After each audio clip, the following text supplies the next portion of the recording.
Hey everybody, Don Dabney, owner of Left Coast Classics, and this is just a really cool 1927 Ford Model T Tudor sedan hot rod.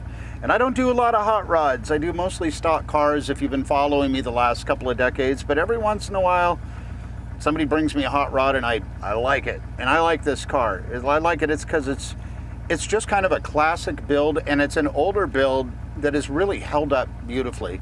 So with that, I'm going to take you around the car in this video. I'm going to take you under it. But first, we're going to take a little spin.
Off we go.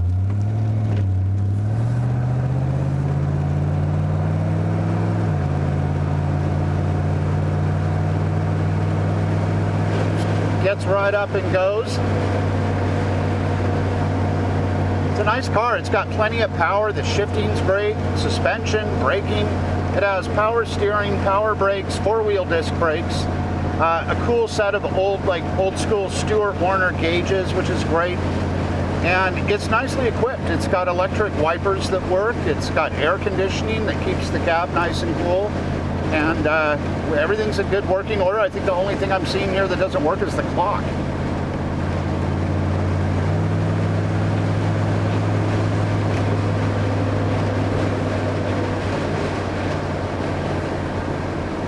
Very comfortable.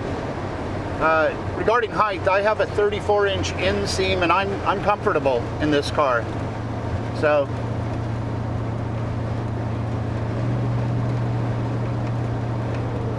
it's got a nice little growl to it. If you see the undercarriage shots, it's got these, I guess they're like turbo mufflers. They're skinny, and so it's got a little bit of a throaty, nice sound to it.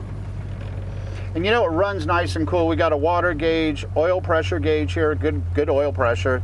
The Stewart-Warner sideways odometer, which is cool. Working fuel gauge, and then your amperage gauge. And it's really just easy as pie to start. You just turn the key, push the button, boom, starts right up.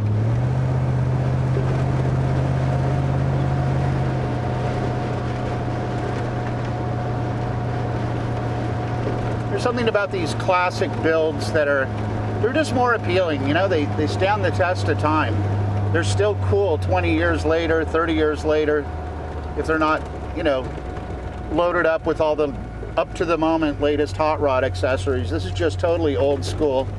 So I love that about it. You can just use it as is. It's totally cool the way it is. And just turn the key and have fun.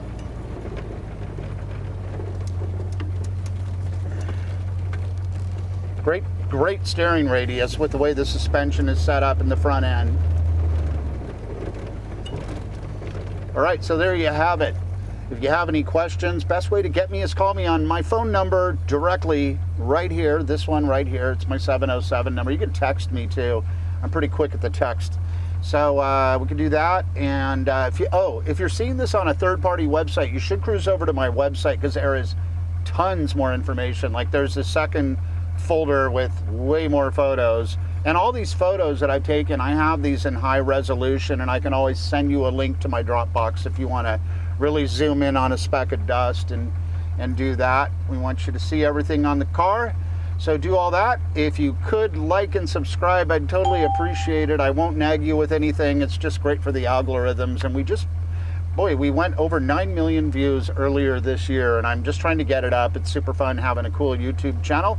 And while I may not be taking you out in a car you're necessarily interested in buying, it's fun because I'm always cruising around in great cars, either mostly up here at my place in Sonoma, but also at my place down in Orange County near Newport.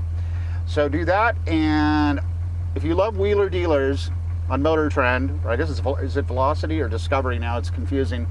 If you love it as much as I do, check it out. I've been so fortunate. I've done 3 episodes. We did a 57 Ford Thunderbird way back in the Ed China days, 72 Lancia Fulvia a few years back, and our most recent one was a one-owner Triumph TR4. So check all these out, and like, subscribe, and watch the rest of this video because there's tons more information. All right, thanks for checking out this cool 27 Ford.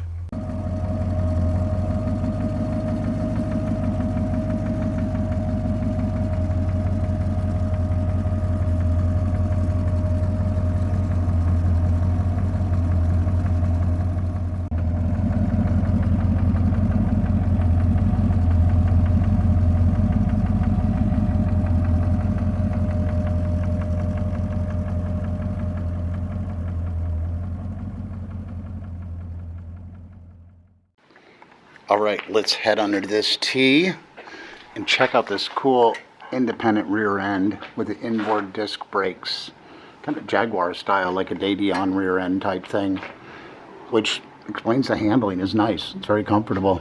And then coming up here, we've got kind of this dual tank scenario with the drive shaft going right up the middle. It's really tidy and clean under here. Everything looks good. This is how I just put it on the rack, and it's, you know, it's not drippy or anything, so that's great. And there's your transmission cooler over here. You've got discs also up front, so the braking's really superb on the car. It's just a really nice kind of classic build. Very nicely done. And very clean. Great floors, nice and tidy. Nicely built. Beautiful underside.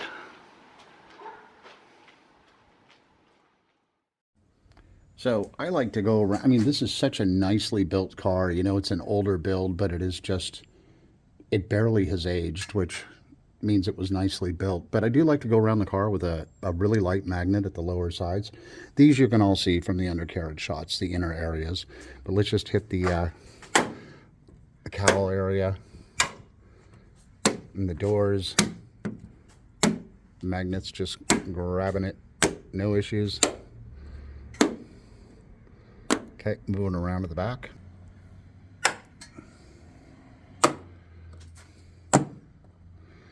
The paint really kind of looks like lacquer to me. I'm not sure of that, but it really was given a nice paint job when it was done. And now up to the driver's side. You know, the lower parts of the cars are just usually a little tattered, but this one isn't. You know, it's been really nicely cared for, and I think it was well built. A little bit of water spots right there. That's all that is, but look how nice that is. Great shape.